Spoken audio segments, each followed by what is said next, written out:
1 o'clock in the morning.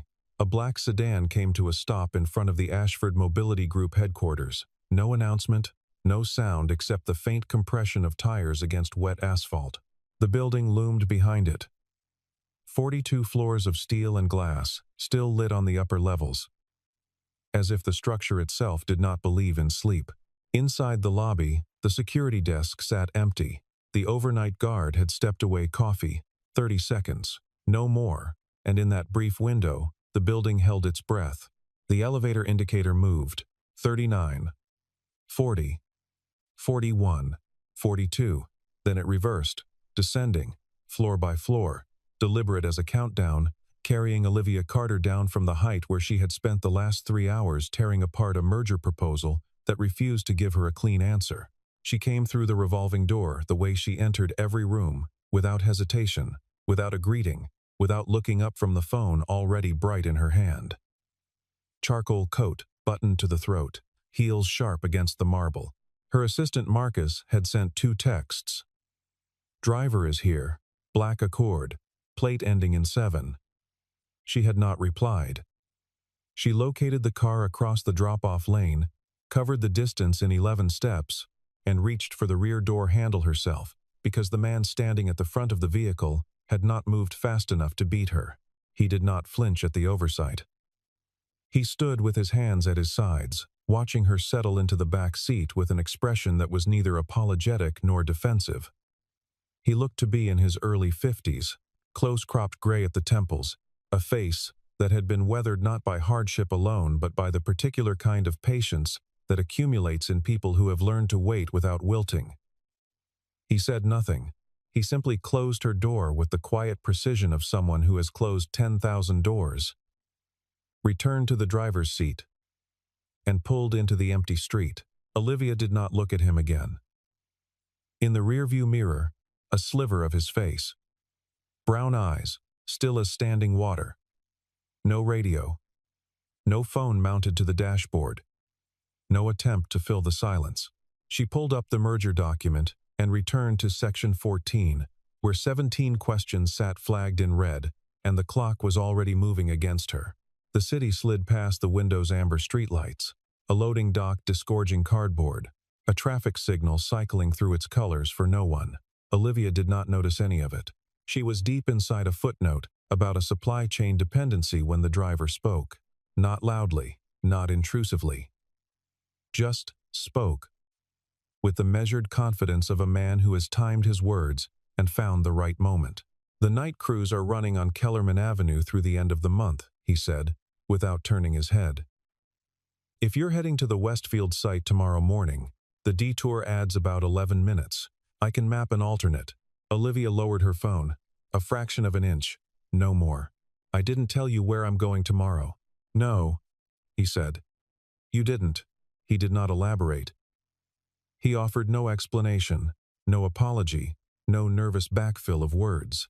The sedan moved through a green light and banked onto the expressway ramp with the smooth, unhurried authority of someone who has driven this city long enough to feel it in the hands rather than read it on a screen. The silence that followed was not empty. It pressed. Olivia sat very still in the back seat, aware of something she could not immediately name: a displacement, a wrongness of register, the sensation of a variable in an equation that refuses to resolve. She raised her phone again. She filed the exchange under odd and returned to section 14. But the number on her screen was the same as it had always been: 17 questions. 17 red flags, and for the first time in a very long time, Olivia Carter found that she was not entirely certain what she was looking at. Daniel Hayes had a daughter named Emily.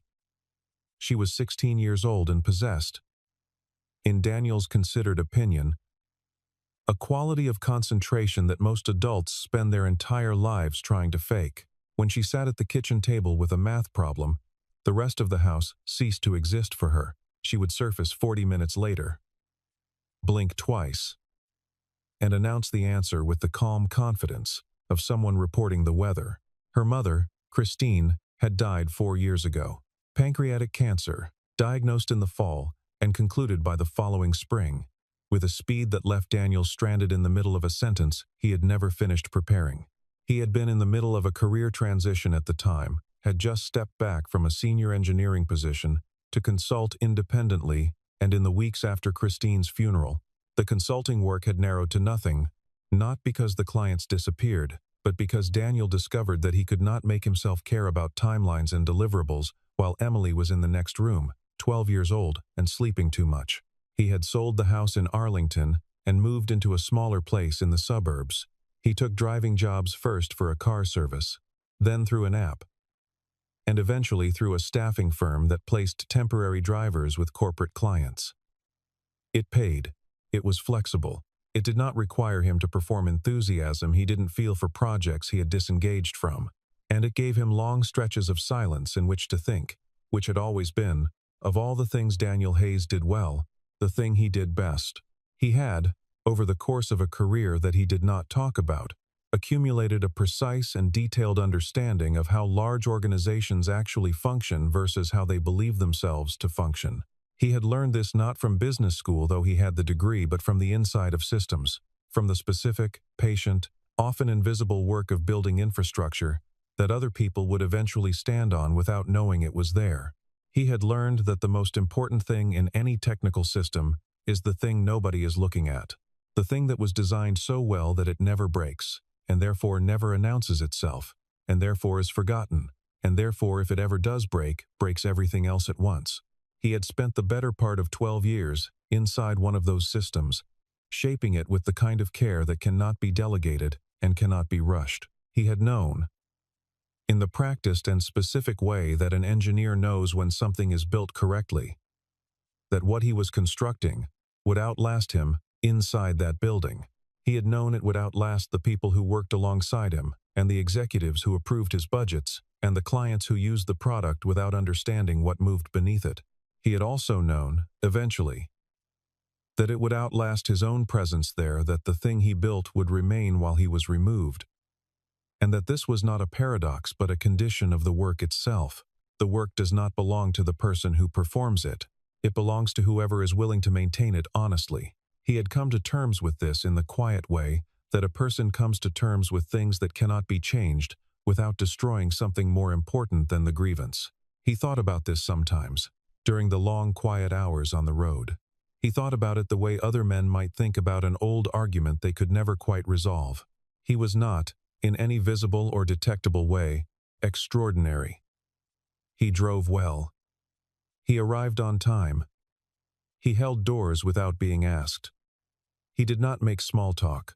Several clients had requested him specifically through the staffing firm, and none of them had been able to articulate precisely why. The firm's coordinator had noted in his file, punctual, reliable. Clients feel settled. It was an accurate assessment of a small fraction of what Daniel Hayes was. Marcus Reyes had been Olivia's personal assistant for 3 years and had developed, in that time, a finely calibrated sense of what she would tolerate and what she would not. He had sent Daniel's profile to her at 11:47 the previous night, with a single line of context. Background checked, clean record, available immediately. Olivia had not responded, which Marcus had correctly interpreted as approval. She had 2 drivers on regular rotation. The first, Anthony, had called in that evening with a legitimate medical situation. His youngest daughter had been admitted to the hospital, and Olivia had told Marcus to send flowers and not to bother her about it further. The second driver was on vacation in Portugal. Daniel was the staffing firm's 3rd recommendation, following 2 candidates whose availability did not align with Olivia's 6 a.m. departure requirement. He had confirmed within 4 minutes of being contacted, which Marcus had noted approvingly. Olivia regarded as a reasonable baseline. The drive from the office to Olivia's building took 22 minutes at that hour. She did not speak for 20 of them. When the car stopped at the entrance to her building, she was already gathering her bag. Daniel had the door open before she reached for the handle. She stepped out, looked at him briefly in the way she looked at most things, cataloging, not connecting, and said, 6 a.m. I'll be here at 5:50, he said. She walked inside. He drove away. Neither of them had exchanged names. At 5:48 the next morning, the sedan was parked at the curb with the engine running at a temperature that suggested it had been warming for at least 10 minutes. Olivia emerged from the building at 5:59, 40 seconds ahead of schedule, and found the rear door already open. Daniel stood at a respectful distance, holding a paper cup. "Black, no sugar," he said.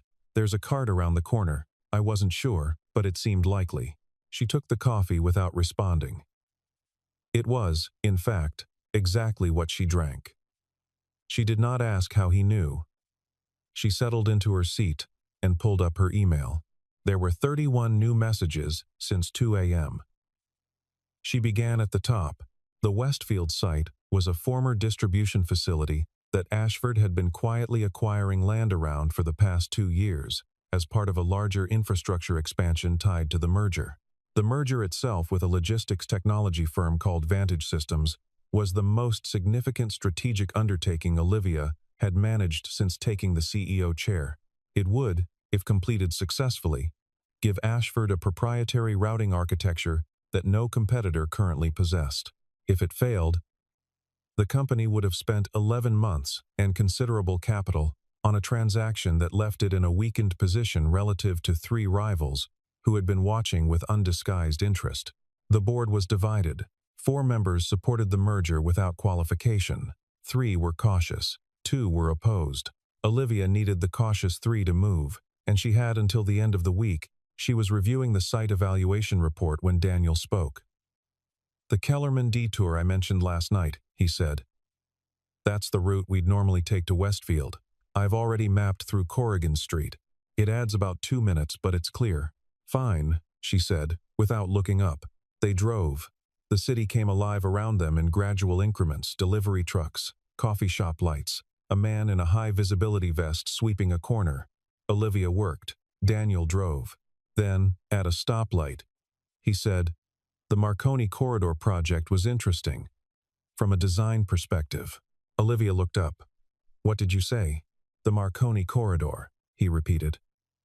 "The infrastructure routing pilot. The one that was canceled I think it was about 6 years ago. Interesting approach to redundant load distribution.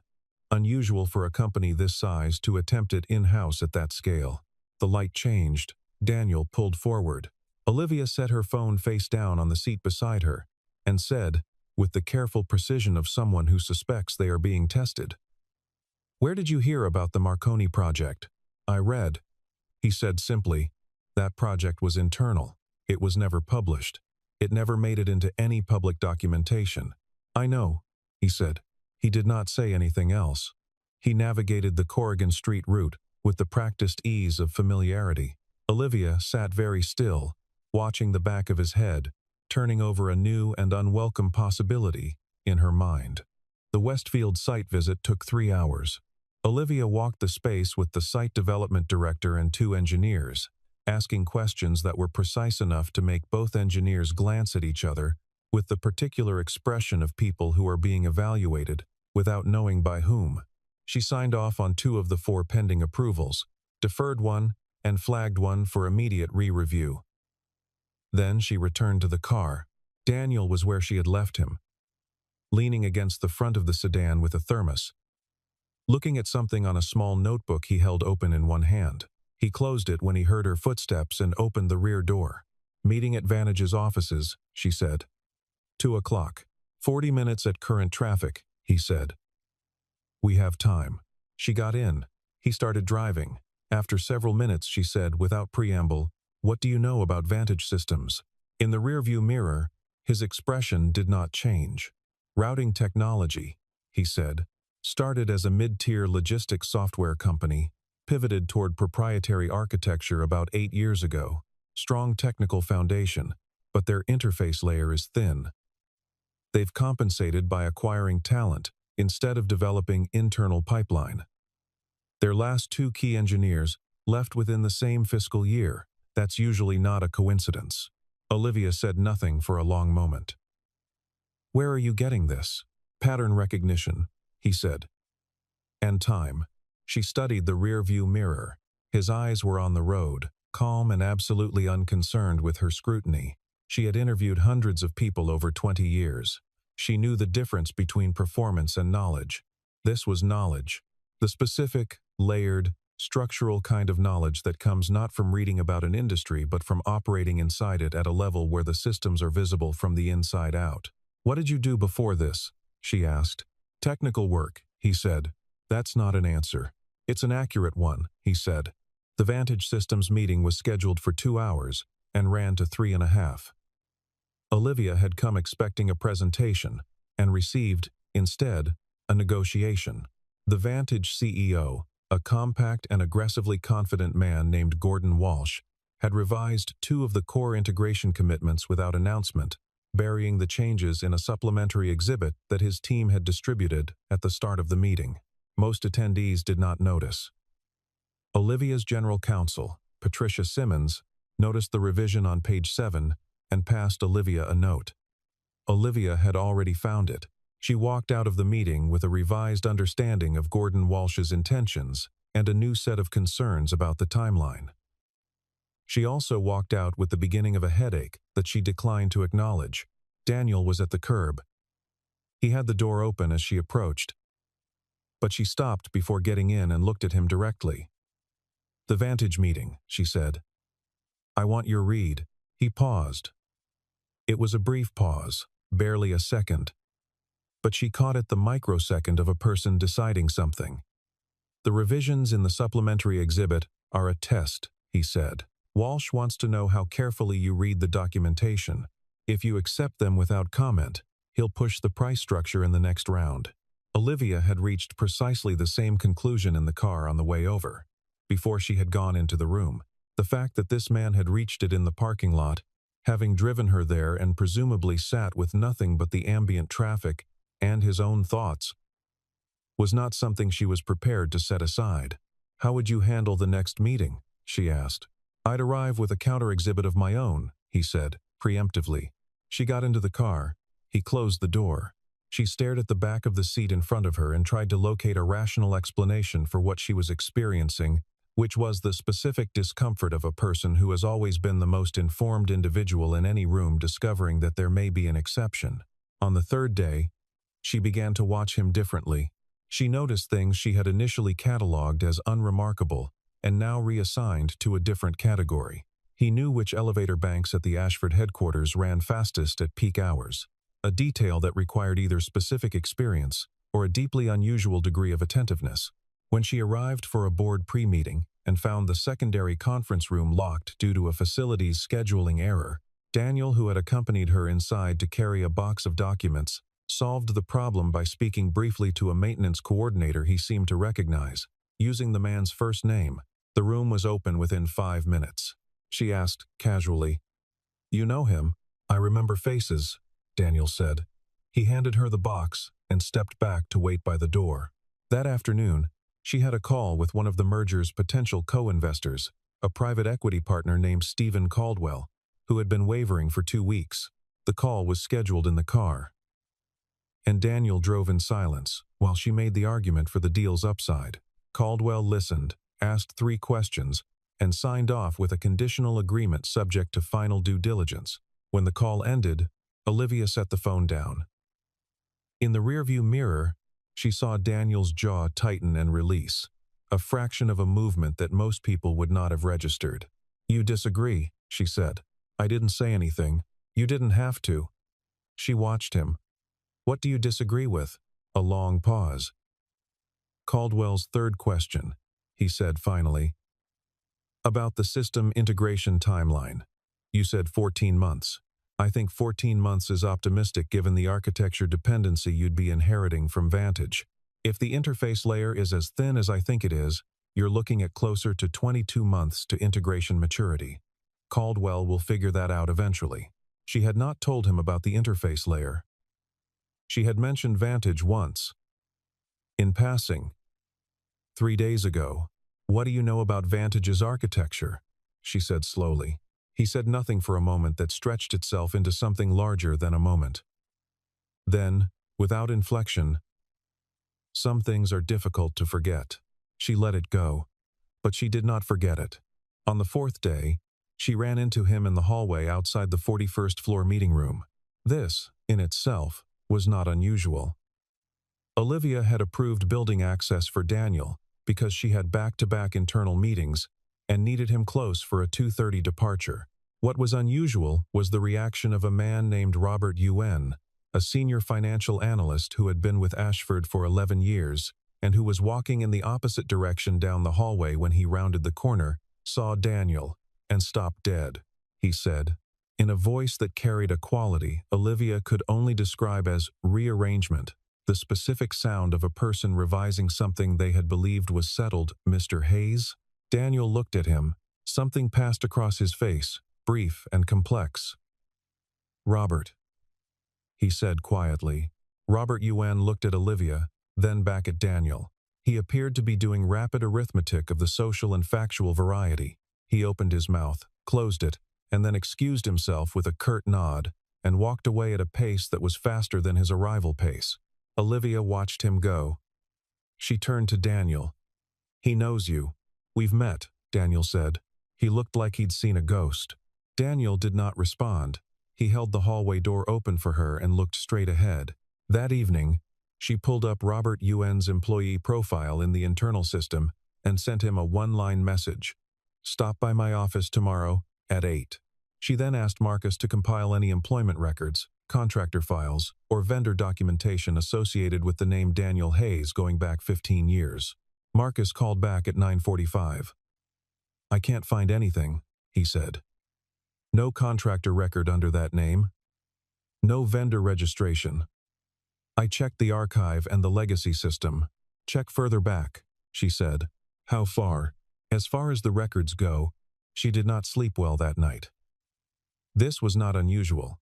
She rarely slept well before a significant board week, but the texture of her wakefulness was different from its ordinary form. Ordinarily, when she lay awake, she was running calculations. Costs, timelines, personnel configurations, the probability weights of various outcomes. Tonight, she was doing something less structured, which she recognized as a symptom of being unsettled, and which she disliked. She was trying to construct a coherent account of Daniel Hayes. He had been hired through a staffing firm, which meant he had passed standard background verification. His driving record was clean. His identification had been confirmed. But beyond that, there was a gap, not a suspicious gap, not the kind of deliberate erasure that suggests concealment, but the kind of gap that exists when a person has lived through something that reorganized the facts of their life without leaving the trail that facts usually leave. She had known, from the first night, that something was off-register about him. Not threatening. Not performative. Just off-register. Like a note played correctly but in a different key than expected. She ran the standard mental exercises she applied to personnel assessments. She constructed a matrix. What she knew. What she could verify. What she had observed directly. What she had inferred. The observed column was extensive. He was precise. He was knowledgeable at a level inconsistent with his stated function. He had a specific and non-generic familiarity with the physical and operational landscape of her company, and he had been recognized with evident significance by at least 2 people who had spent years inside Ashford. The inference column was less comfortable. He was not what he appeared to be, not in the way of a person hiding something dangerous, but in the way of a person who had retreated from something, who had pulled back from a life of a certain size into a life of a deliberately smaller size, and was living inside the smaller one by choice, or by necessity, or by both. She turned off the light. She closed her eyes. She thought about a sentence he had said on the second day, almost as an aside, while they were stopped at a rail crossing. "Sometimes the role doesn't reflect the value." She had responded with mild dismissal, and he had not pushed back. He had simply looked at the gate, lifting in front of them and driven forward. She thought about that quite a bit. Robert Yuen arrived at her office at 7:58 and sat in the chair across from her desk, with the posture of a man preparing to have a conversation he had been hoping would never happen. She said, "Tell me about Daniel Hayes." Robert exhaled.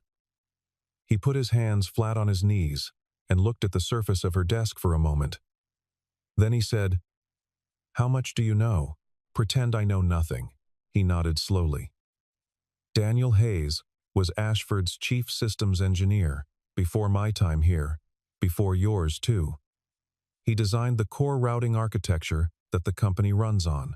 Not the interface, not the product layer, the actual structural foundation, the backbone of how everything moves. He paused. He built it essentially alone, over about 3 years, and it was well ahead of anything the industry had at that point. It's still ahead of a lot of what's out there now. If you stripped out Hayes architecture tomorrow and tried to replace it, the company would be non-operational for a minimum of 18 months. Olivia said, "Why didn't I know his name?" Robert looked at her with an expression that was careful and, behind the carefulness, somewhat sad. "Because he was gone before you joined, and the people who removed him didn't want his name attached to what they were keeping." "Removed him," she repeated. "That's the right word," Robert said. "There was a leadership transition. This was about 15 years ago. The incoming executive team, they wanted to restructure. Cost reduction, simplification. They reclassified a lot of Hayes' work as vendor developed, transferred the IP attribution, and let him go as part of a redundancy reduction. He didn't fight it publicly. He signed the exit agreement, and they kept the severance clause in exchange for his silence. He was pushed out," she said. "He was robbed," Robert said. And he said it without drama, in the flat tone of a statement that has been true for a long time. And he knew it, and he went quietly, because his wife was sick, and he had a daughter, and he didn't have the energy to fight two things at once. The office was very quiet. On the street 42 floors below, the morning was beginning in the ordinary way. Oblivious. "He came back," Olivia said. "He's driving my car." "I know," Robert said. "I saw him yesterday, and I didn't sleep last night either." The board meeting was at 11. At 10:15, Olivia was in the glass-walled anteroom adjacent to the boardroom, reviewing her remarks, when she heard voices in the corridor, and then the door opened, and two things happened nearly simultaneously. Arthur Branson, the board's longest-serving member and its institutional memory, walked in, and behind him, carrying a small leather folio and appearing to have arrived for reasons that were not entirely clear to anyone in the room, was Daniel Hayes. Arthur Branson had been with Ashford for 31 years. He was 74 years old and walked with a cane he did not need, but carried as a prop of authority. He saw Daniel and went absolutely still. He said, in a voice that was quiet and controlled and enormous, with something that could not be dismissed as anything other than recognition, "Daniel." Daniel said, "Arthur." Olivia looked between them. Behind her, Patricia Simmons and two junior analysts had stopped moving. Arthur Branson turned to Olivia. His expression was composed and unhurried. The expression of a man who has spent decades not reacting in rooms where reactions are costly. "Olivia," he said, "I see you've met Daniel Hayes." "I know the name," she said, carefully. "Then you know you've been sitting on his life's work without knowing it." Arthur crossed to the conference table and set his briefcase down. "Daniel, does she know about the Marconi corridor?" "We discussed it briefly," Daniel said. "Does she know about the load distribution patent?" "We haven't gotten there." Arthur turned to face the room fully. 15 years ago, he said, this company was 18 months from technical insolvency. The routing systems were failing. The board at the time, most of them gone, now made a series of decisions that any honest person would call catastrophic. They were about to commit to an outside vendor for a complete system replacement, which would have cost more than the company's operating reserve. Daniel came to me directly, privately, against the wishes of the executive team at the time, and laid out a repair plan. He then executed that plan, largely without credit, and the company survived. 2 years later, they let him go. He paused. He looked at Daniel with something that was not quite an apology, but occupied the same emotional territory. "I voted against the termination. I want that on record, even now." Daniel said, "I know, Arthur. You told me at the time. I should have done more than vote. It wouldn't have changed the count." Olivia had not moved. She was aware of her own stillness in the room. Aware of it the way a person becomes aware of their heartbeat when the room is very quiet. She looked at Daniel. And she tried to locate the thing she had been looking at for the past 4 days, and finally give it an accurate name. She had thought, odd. She had thought, unusually knowledgeable. She had thought, not simple. But she had not arrived at the truth because the truth required a premise she did not habitually apply, that a person's value is not contained in their current position, that the hierarchy of a building does not describe the hierarchy of the people inside it, that a man driving a car can be carrying something infinitely larger than his function suggests. She said, "I've been running a company on something you built. You've been running it well." He said, "That's yours. That's not the same thing." "No," he agreed. "It's not." She dismissed the anteroom. Patricia and the analysts filed out with the measured discomfort of people who understand they have witnessed something too significant for the room they're in. Arthur remained, because Arthur had decided to remain, and no one argued with Arthur. Daniel stood near the window, looking at the city below. "The merger," Olivia said. "The integration with Vantage. You said the timeline was wrong." 22 months, he said, without turning around. "At minimum, the Vantage interface layer is a patchwork. It was developed in 3 separate phases, by 3 separate teams without a unified specification.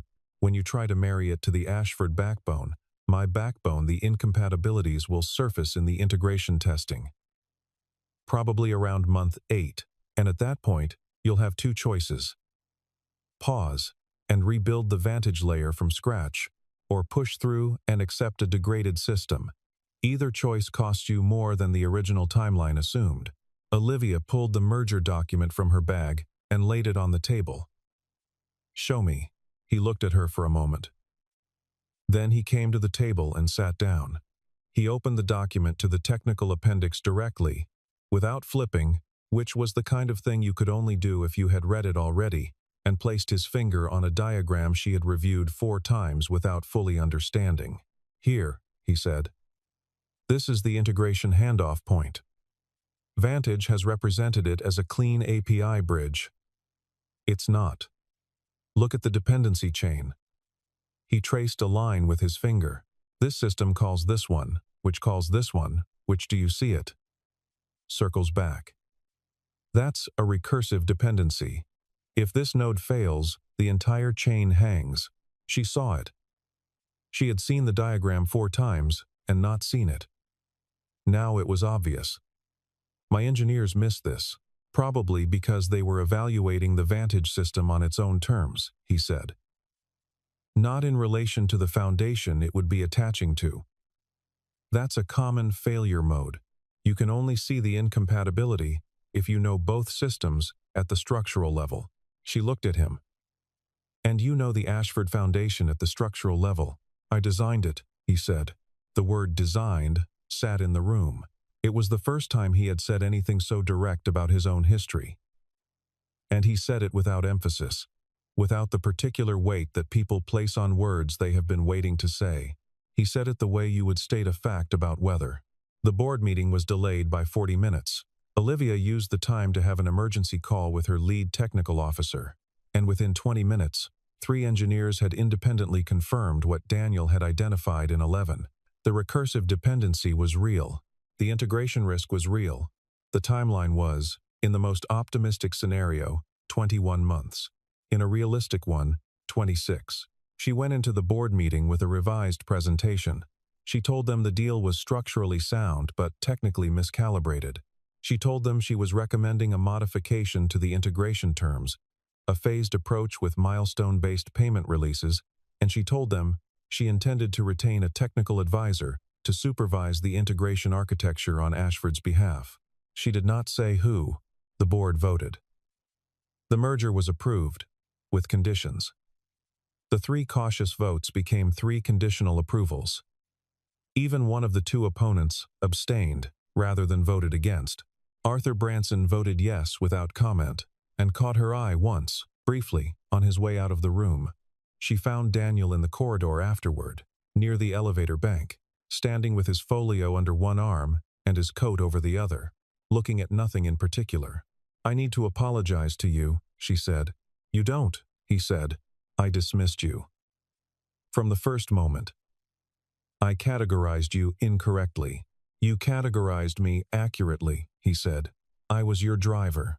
Don't, she said. It came out sharper than she intended. She took a breath. I mean, don't flatten this for my comfort. I evaluated you by your function, and I missed everything that mattered. That's a failure of judgment, and I've built my career on judgment. He was quiet for a moment. Then, you built your career on outcomes. Your judgment has served your outcomes. This is one data point. A significant one. Yes, he said. A significant one. She stood there. The hallway was empty in both directions, which in a building this busy is the kind of thing that only happens briefly and by accident. I want to offer you a contract, she said. Advisory, for the Vantage integration.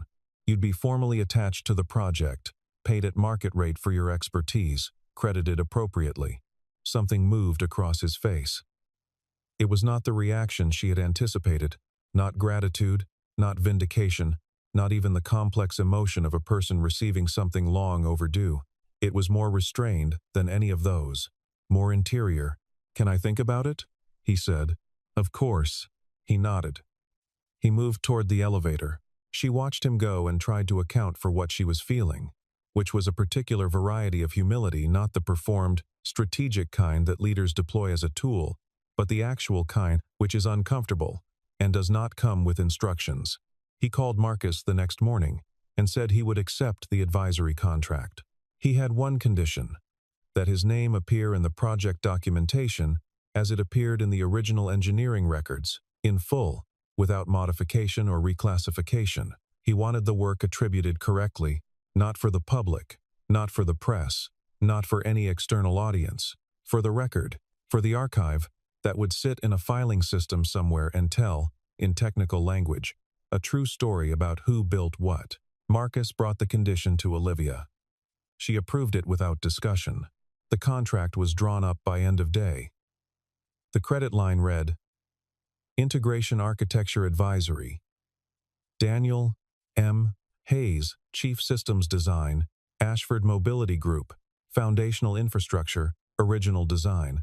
When the document landed in his inbox, Daniel read it twice. Then he closed his laptop and went to the kitchen, where Emily was doing her homework at the table with the focused, self-contained energy that she had always possessed and that had survived every difficult thing that had happened to their family without diminishing. Good day, she said, without looking up. Reasonable, he said. She glanced at him. She had her mother's eyes and her father's habit of evaluating a room before commenting on it.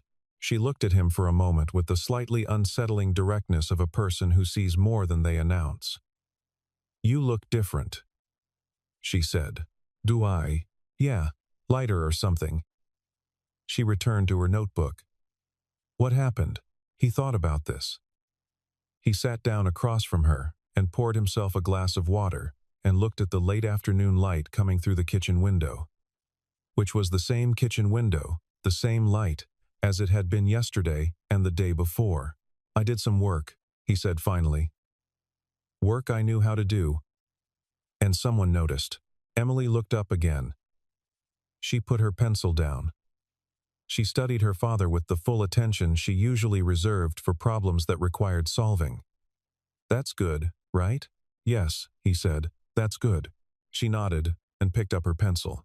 He sat there for a moment in the quiet kitchen, with the sounds of the neighborhood coming through the window and his daughter's pencil moving across the paper and the particular, unannounced ease of a thing that has been carried a long time and is, at least for this moment, set down. Olivia did not become a different person in the weeks that followed. That is not how people work.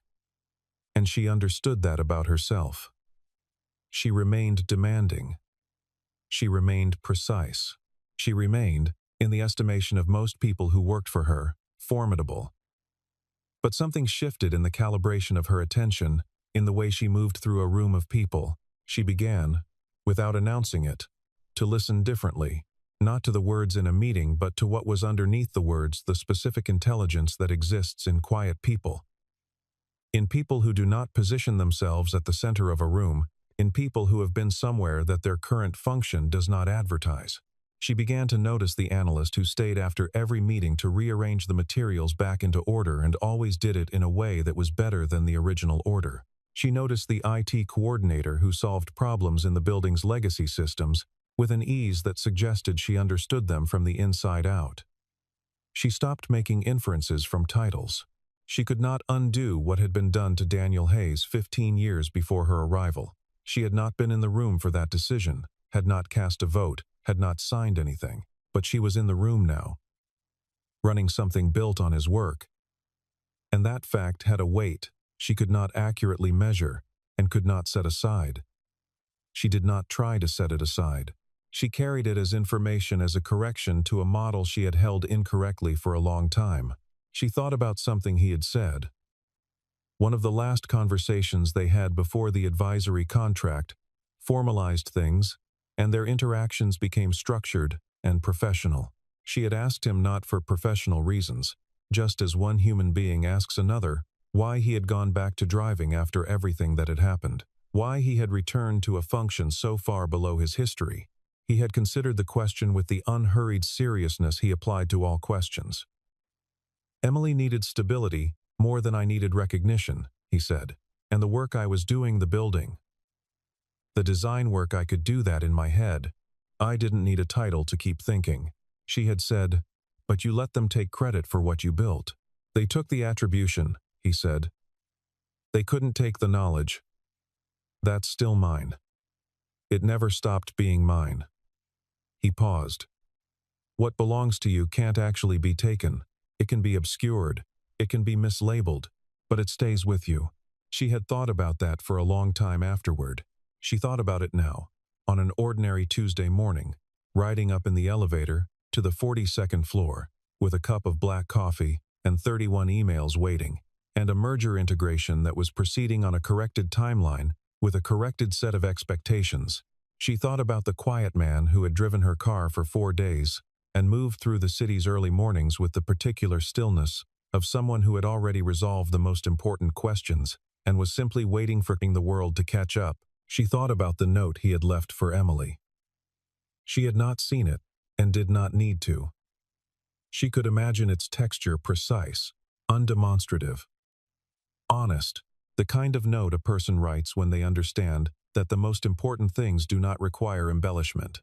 She stepped out of the elevator. The day began. The building went about its work, on a foundation that held without announcing itself, as it always had. 3 weeks after the advisory contract was signed, Daniel arrived at the Ashford building for a morning session with the integration engineering team. He had done this 6 times now, and the rhythm of it had settled into something workable. The engineers were good, genuinely good, 2 of them exceptional, and they deferred to him not because his title required it, but because his knowledge commanded it in the oldest and most reliable way, which is that when a person says the right thing about a complicated system, the people who understand the system recognize it immediately. He stopped at the security desk to sign in. The overnight guard, the same man who had been refilling his coffee on the first night, though neither of them knew this, handed him a visitor badge and said, with the neutral friendliness of the position, "Have a good session, Mr. Hayes." Daniel took the badge. "Thank you," he said. He rode the elevator up. In the car that morning, he had left a note on the kitchen table for Emily, because she would leave for school before he returned, and he wanted her to know he had thought of her. The note said, "Dentist after school. I'll pick you up at 4. Your lunch is in the second shelf. There's a math problem in the newspaper crossword that you'll find interesting." I left it circled. It was not a profound note. It was not the kind of note that summarizes a life or explains a philosophy. It was the note of a father who had learned, in the slow and unannounced way that such things are learned, that the most important thing about any day is not what it achieves, but what it attends to. The note of a man who had carried something large and uncredited for a long time, and set it down with neither ceremony nor resentment, and discovered that his hands were, after all, still his own. The elevator opened on the 38th floor. He straightened his jacket, picked up his folio, and walked toward the conference room where 6 engineers were waiting for him to explain something they did not yet understand. He did not hurry. There was no need. He had arrived, as he always did, exactly on time. Olivia stood at the window of her office on the 42nd floor and watched the city below with the attentiveness she had developed gradually, imperfectly, genuinely over these recent weeks. It was a different kind of watching than she had done before. Before, she had looked at the city and seen a set of systems, flows of capital, of traffic, of information, of influence. She still saw those things. But now she also saw something beneath them, or rather embedded in them, the layer of invisible effort that keeps everything moving. The people who designed the infrastructure. The people who maintained it. The people who returned to it quietly after the world had moved on, because the work itself still mattered, and someone had to care whether it was done correctly. She had spent 42 years building a model of how value works. The model was not wrong, exactly. But it had been incomplete. It had measured results without adequately accounting for the invisible labor that makes results possible. It had celebrated visibility without fully crediting the work that happens below visibility's threshold. She was not certain she could correct this fully. Old models are stubborn things, but she was paying attention in a new way. And attention, real attention, the kind that costs something, is not a small beginning. Outside, the city went about its enormous, ordinary life. Somewhere below, a man in a well-maintained sedan was driving through the morning traffic with a folio on the passenger seat and a circled newspaper puzzle that his daughter had not yet found. He was not thinking about recognition. He was not thinking about what had been taken or restored or rearranged. He was thinking, with the clean concentration of someone who has always done his best thinking this way, about a recursive dependency in a system that needed to be unwound carefully, layer by layer, before it could be rebuilt correctly. He was thinking about the work, as he always had. As he always would. As long as there was work worth doing and someone willing to do it honestly. Regardless of what the badge on their jacket said or did not say about who they were,